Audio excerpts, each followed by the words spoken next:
The Renaissance was a cultural movement that spanned roughly the 14th to the 17th century, beginning in Italy in the late Middle Ages and later spreading to the rest of Europe.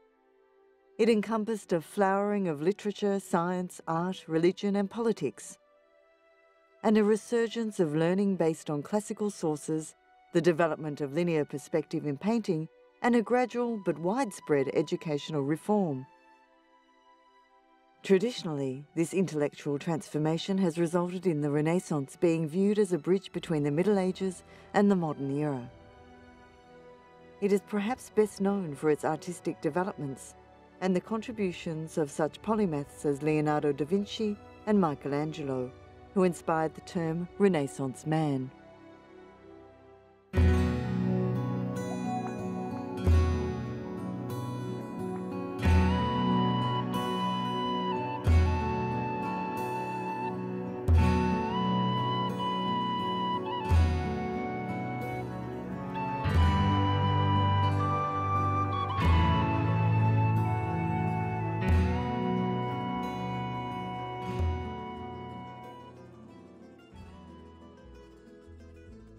Florence is the capital city of the Italian region of Tuscany and of the province of Florence.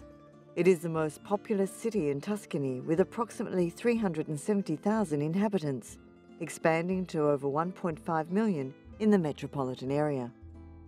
Located on the banks of the River Arno, Florence is famous for its history and especially its importance in the Middle Ages and during the Renaissance, its art and architecture, and more generally, for its cultural heritage. A centre of medieval European trade and finance, and one of the wealthiest cities of the time, Florence is considered the birthplace of the Renaissance and has been called the Athens of the Middle Ages. A turbulent political history includes periods of rule by the powerful Medici family and numerous religious and republican revolutions. From 1865 to 1870, the city was also the capital of the recently established Kingdom of Italy. The historic centre of Florence attracts millions of tourists each year. It was declared a World Heritage Site in 1982. Due to Florence's artistic and architectural heritage, it has been ranked by Forbes as one of the most beautiful cities in the world, and the city is noted for its history and culture, Renaissance art and architecture and monuments. The city also contains numerous museums and art galleries and still exerts an influence in the fields of art, culture and politics. Leonardo da Vinci was an Italian Renaissance polymath, painter, sculptor, architect, musician, scientist, mathematician, engineer, inventor, anatomist, geologist, cartographer, botanist and writer, whose genius, perhaps more than that of any other figure, epitomised the Renaissance humanist ideal. Leonardo has often been described as the archetype of the Renaissance man. Leonardo da Vinci was born on April 15, 1452, in Vinci, Italy. It is uncertain that Vinci, just west of Florence, was the actual birthplace, and it is often debated that perhaps he was born in a farmhouse in Anciano. Nevertheless, Vinci claims the prestigious title of the birthplace of Leonardo da Vinci. Little is known of da Vinci's early life. What is known is that he was the illegitimate son of Sir Piero da Vinci and a woman who is only known by her first name, Caterina. It is speculated that she was possibly a slave from the Middle East, or perhaps just a lowly servant that worked in the household. His father, a notary of some stature, did not raise the boy in the early years.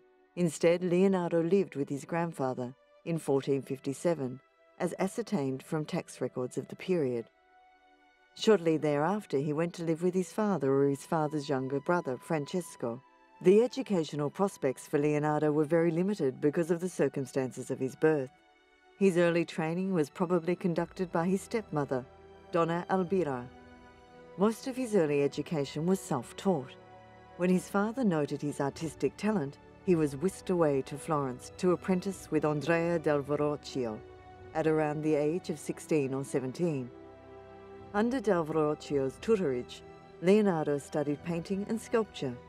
He probably learned geometry during his apprenticeship and worked with other students and artists of the time, such as Sandro Botticelli, Cosimo Rosoli, and Lorenzo de Credi.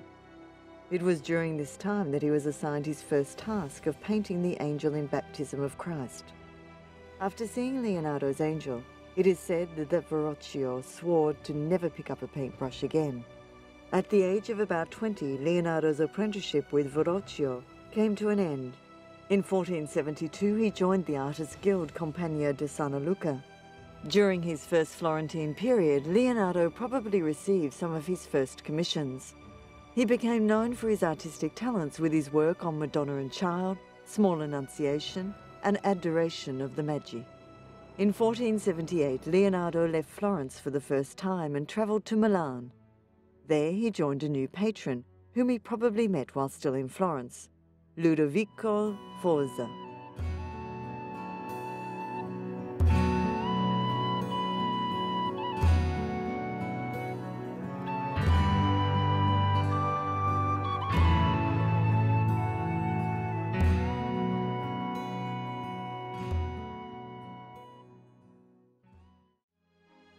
Initially, Leonardo was to have been a military engineer, but instead became the court artist. He had designed several machines, such as catapults and armoured cars, but none of these machines were ever built. It was during this period that the bronze horse was commissioned and started. However, as with many of his projects, it was never finished. Leonardo's drawing of the Vitruvian Man is also regarded as a cultural icon, being reproduced on items as varied as the euro, textbooks and t-shirts. Perhaps 15 of his paintings survive, the small number because of his constant and frequently disastrous experimentation with new techniques and his chronic procrastination.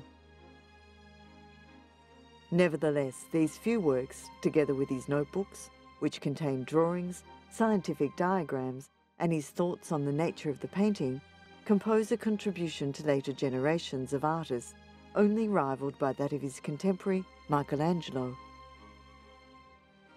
It has been written that Leonardo may be the most universally recognised left-handed artist of all time, a fact documented by numerous Renaissance authors and manifested conspicuously in his drawing and handwriting. In his notebooks, he wrote a mirror image because of his left-handedness.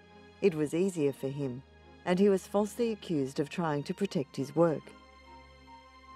Early Italian connoisseurs were divided as to whether Leonardo also drew with his right hand. More recently, Anglo-American art historians have for the most part discounted suggestions of ambidexterity. Leonardo was and is renowned primarily as a painter.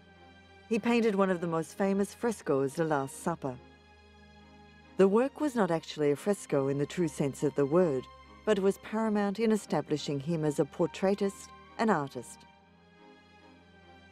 Among his works, the Mona Lisa is the most famous and the most parodied portrait, and The Last Supper the most reproduced religious painting of all time, with their fame approached only by Michelangelo's Creation of Adam.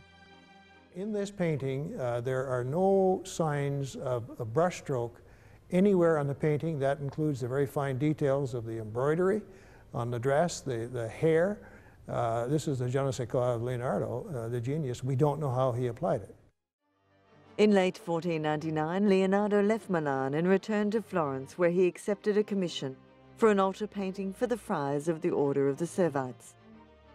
It was for this painting that Leonardo created one of his unfinished masterpieces, the Burlington House cartoon. It was also during this second Florentine period that he started two of his most famous works of art, the Battle of Anghiari and the Mona Lisa. The Battle of Anghiari was never finished, and the Mona Lisa was never delivered to the client, Francesco del Giocondo. In 1506 he headed back to Milan, and it appears that during the 6 years he remained there, he continued his anatomy studies. He also revived his plans for a grand equestrian statue for Glen Giacomo Trivulzio.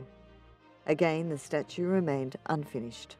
Thereafter, Leonardo moved to Rome, where he continued his experiments with flight, optical puzzles, as well as botany and the scientific mixing of oil paints and varnishes.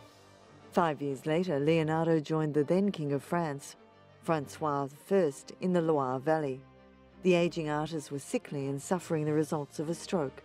Unable to paint any longer, he undertook several projects, including a mechanical lion that was able to walk a few steps.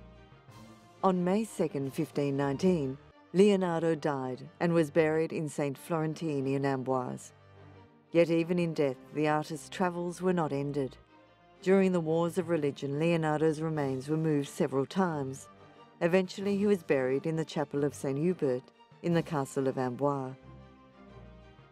Leonardo da Vinci did not believe in life after death, and he did not agree with the teachings of the Church. He was generous but suspicious. He spent 30 years keeping meticulous records and journals documenting his experiments and designs. Vasari observes with reference to Leonardo's writings. He wrote backwards in rude characters and with the left hand, so that anyone who is not practiced in reading them cannot understand them. He did not number the 5,000 pages he documented, but was adamant that each observation or experiment documented be completed on the page it was begun. Leonardo took great pains to finish his notebooks, yet in contrast to his scientific studies, this artist, who epitomizes the Renaissance, left much of his artistic endeavors unfinished. Much of Leonardo's life is a mystery in spite of his writings. Little is known of the man inside the body because he did not reveal much to the world. His accomplishments throughout his short 67 years on Earth did much to revolutionize the artistic community, and had his machines been built then, would have revolutionized society centuries in advance. Truly, he was a man before his time.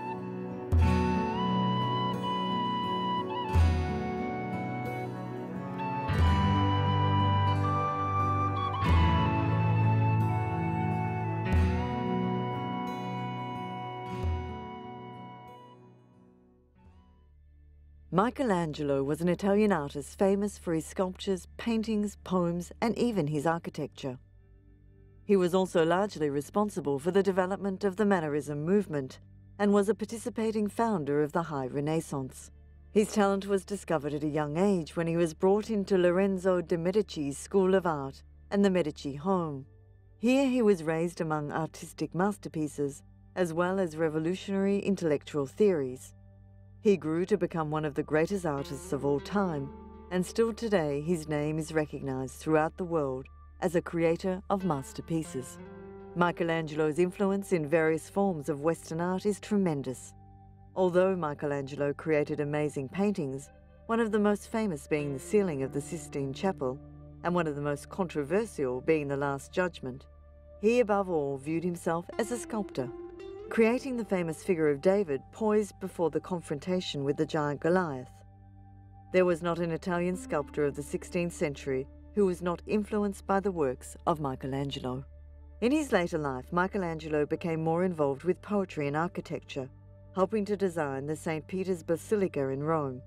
Unlike many other artists of his time, he enjoyed much popularity during his life, working for the Medici family as well as popes. As an artist, he was unmatched, the creator of works of sublime beauty that expresses the full breadth of the human condition. Yet in a world where art flourished only with patronage, Michelangelo was caught between the conflicting powers and whims of the Medici family in Florence and the papacy in Rome. Born on Sunday, March 6, 1475, Michelangelo spent his early years in the Italian village of Caprese, a child destined to be shaped by the men in his life.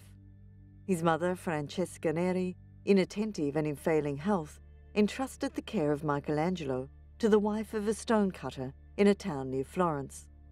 From that moment, history has no account of her further involvement in Michelangelo's childhood or later life. His father, a minor Florentine official of noble lineage, was consumed with keeping what little remained of the family, money and properties. Michelangelo endured a childhood lacking in affection. His mother died when he was only 6 years old, and Michelangelo's father, recognizing the boy's intellectual potential, enrolled him in the school of a master linguist to prepare young Michelangelo for a career in business. It was here, as he studied Latin, that Michelangelo met a student of painter Domenico Ghirlandaio and decided to follow his artistic desires by agreeing to apprentice in the painter's workshop. This life-altering decision, made by a shy and ill-tempered 13-year-old Michelangelo, shocked and infuriated his father, who had hoped that his son would become a respected merchant and preserve the family's tenuous position in Florentine society. In the early days of the Italian Renaissance, there was a stigma associated with the practice of art, because it entailed manual labour. Michelangelo's decision to defy his father and risk his family's social standing created a distance between the two men that would haunt the artist throughout his life. Within this conflict is found an understanding of Michelangelo the artist and, more importantly, the man. Despite his intellectual and artistic accomplishments, Michelangelo led a life punctuated by intense conflict.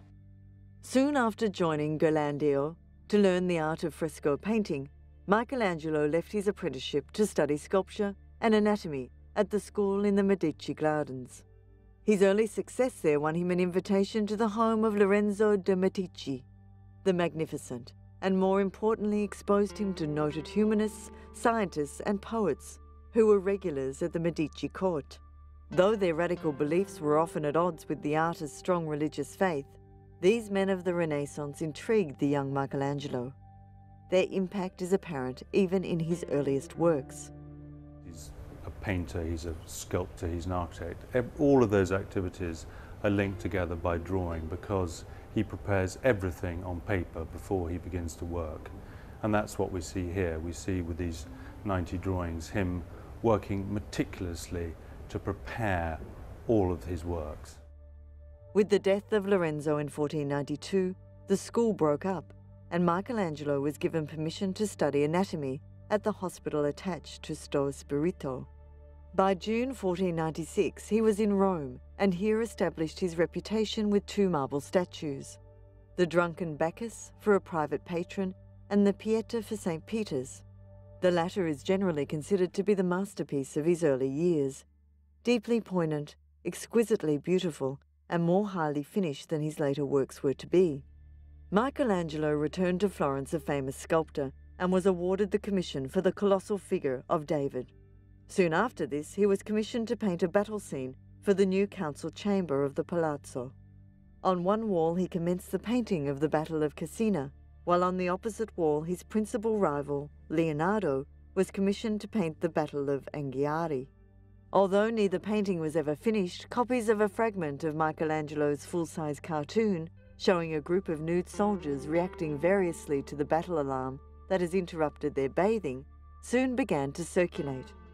These nudes, posed in a variety of turning and animated poses, established the Mannerist conception of the male nude as the principal vehicle for the expression of human emotions.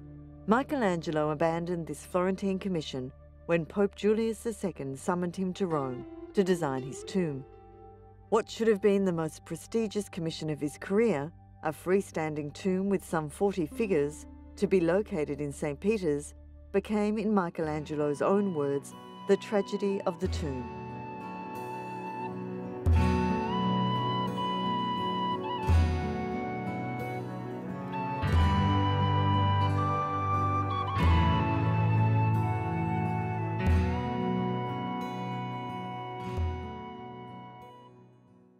Julius died in 1513. The contract was redrawn several times over the following years, with ever-diminishing funding. Other demands were made on Michelangelo by successive popes, and the project was finally cobbled together in 1545, a shadow of its original conception, with much help from assistants. The tomb is now principally famous for the colossal figure of Moses, one of Michelangelo's greatest sculptures. Two slave figures, the dying slave and the rebellious slave, intended for the largest of the schemes for the tomb, are now in the Louvre in Paris. While in the early stages of work on the tomb, Julius also commissioned Michelangelo to paint the ceiling of the Sistine Chapel. Michelangelo was evidently reluctant to abandon his sculptural project for one of painting, but he nonetheless began work in 1508, completed the first half by 1510 and the whole ceiling by 1512.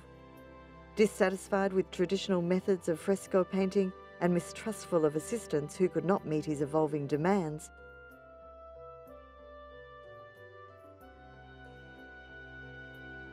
He dismissed his workshop at an early stage and completed the monumental task almost single-handedly.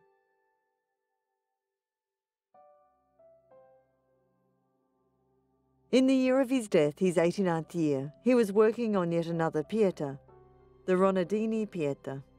In 1546, Michelangelo was appointed chief architect to St. Peter's and charged with the completion of the new church, the most prestigious architectural commission in Christendom.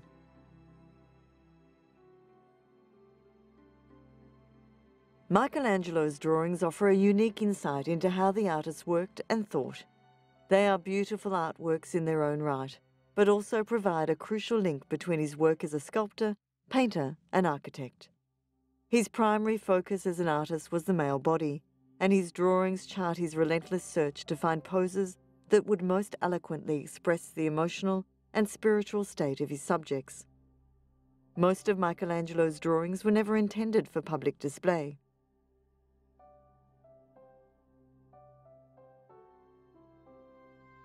He destroyed a large number before he died, probably to prevent them from falling into other hands. He may also have wished to conceal the amount of preparation behind his major works.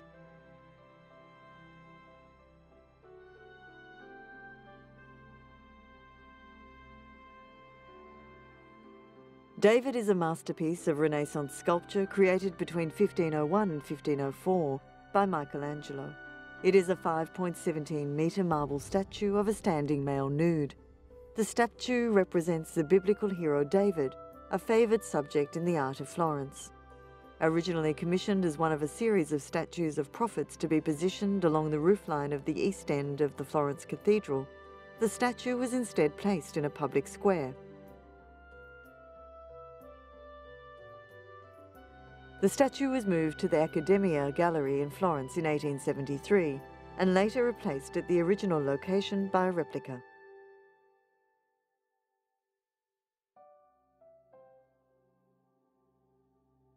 The tomb of Michelangelo can be found in the Santa Croce Church in Florence, Italy. The three figures sitting on the tomb represent painting, sculpture, and architecture.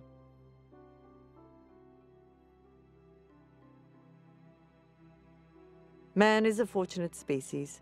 Over thousands of years, our intelligence has given us tools and technology, art and science, society and civilization.